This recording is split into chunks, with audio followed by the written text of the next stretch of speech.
Bonjour, je vous fais un petit tutoriel pour l'explication du carnet de grammaire de la première partie. Donc, ici, je vais dans mon contenu de cours. Il est à la semaine 2, mais je vais faire un onglet probablement pour aller vous le mettre plus vite à aller chercher. Donc, carnet de grammaire partie 1, je l'ouvre et je vous l'explique ici. Donc, en fait, le carnet, c'est vraiment fait pour que vous puissiez travailler sur vos propres défis à vous, parce que chaque personne, évidemment, là, a des forces particulières en français que l'autre n'a pas à côté et vice-versa. Donc, c'est vraiment fait pour avoir un cheminement individuel. Donc, si je regarde, le premier exercice à faire, c'est la rédaction du diagnostic. Donc, la rédaction du diagnostic que vous m'avez déposée dans votre pigeonnier, que j'ai corrigé. Donc, je l'ai corrigé en soulignant les mots qui étaient erronés et en mettant un code de correction en haut ou sur le côté. Donc, ce que vous devez faire, en fait, c'est, ma mise en page est un peu bizarre, mais bon. Donc, c'est de venir mettre le mot ou l'expression qui est erronée dans votre rédaction diagnostique. Venir ici écrire quel était le code et quel est le mot corrigé. Et ensuite, l'explication grammaticale qui vient avec ça. Donc, si je donne un exemple, on a fait un exemple en bas du cahier. Donc, en bas du cahier, d'abord, vous retrouvez les codes de correction que j'ai utilisés pour la correction de la rédaction et que j'utiliserai tout au long de la session de toute façon. Donc, ici, vous avez les codes, donc quel est le problème et qu'est-ce que je dois faire, en fait, quelle est la règle qui est associée. Donc, je monte ici. Donc, ici, par exemple, vous avez écrit recevront avec un S. Donc, c'est un problème d'accord de verbe. Donc, je le recorrige. Recevront avec un T parce que c'est un verbe au futur simple, un verbe en voir, recevoir, troisième groupe, terminaison en on, s'accorde avec le sujet étudiant, troisième personne du pluriel. OK? Donc, on y va de cette façon-là. Vous avez des exemples ici. Je remonte. Donc, ça, c'est pour la correction de la rédaction diagnostique. Bien évidemment, il y a des gens qui ont 2, 3 fautes, il y a des gens qui en ont 10, 15. Donc, c'est sûr que là, c'est variable pour chaque personne. Donc, ça, c'est la première, une des étapes que vous avez à faire dans votre carnet. Ensuite, vous regardez ça, vous dites, OK, bon, ben, j'ai des forces, j'ai des défis. Vous pouvez dire, ben, moi, j'ai aucune erreur de ponctuation. Fait que ça peut être dans vos forces aussi.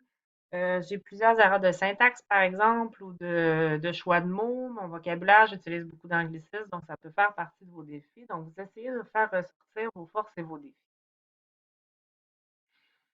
Ensuite, vous avez certains exercices de grammaire à faire dans le site CCDMD. OK?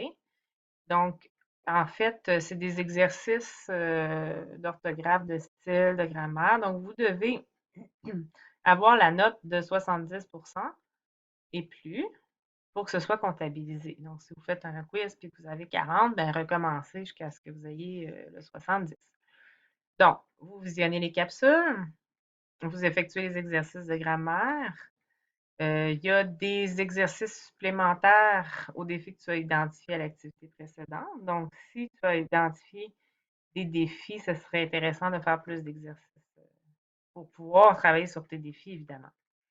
Donc, ici, par exemple, je suis dans les connecteurs. Je peux aller sur YouTube, voir une capsule qui me parle des connecteurs.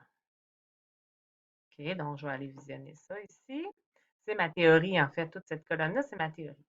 Ensuite, ici, j'ai l'exercice dans CCDMD, donc le chemin que je dois prendre. Donc, je vais aller dans CCDMD, je vais vous montrer ça. Donc, je passe par, wow, cette adresse-ci. Excusez, je vais avec mon copier-coller. Donc, je vais passer par ici.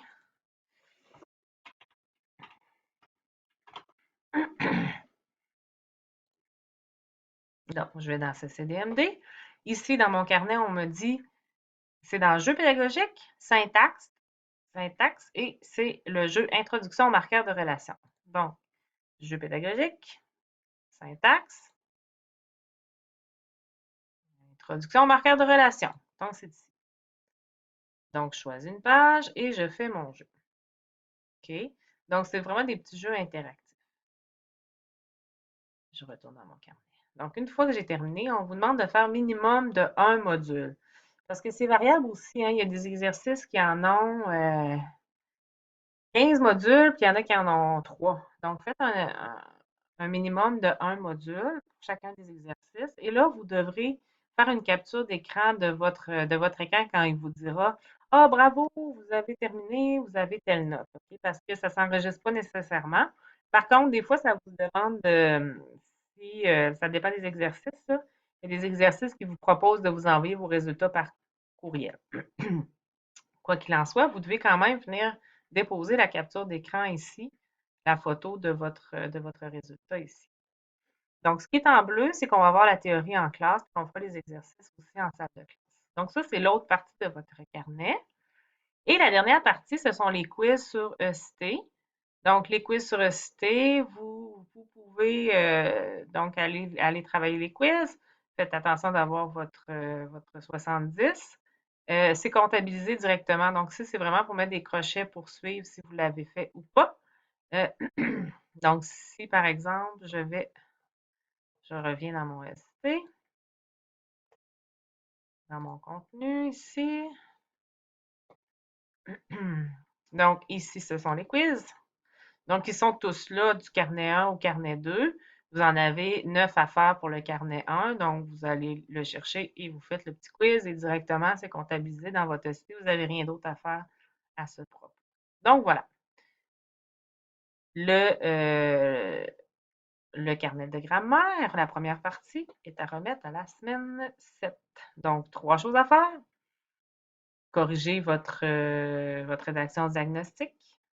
Ensuite, faire les quiz sur le CCDMD. Et ça, attention, certains sont très longs, donc prenez-vous pas à la dernière minute. Et faire les quiz sur le CIT qui sont associés au carnet de grammaire partie 1. Donc voilà, merci, bye bye.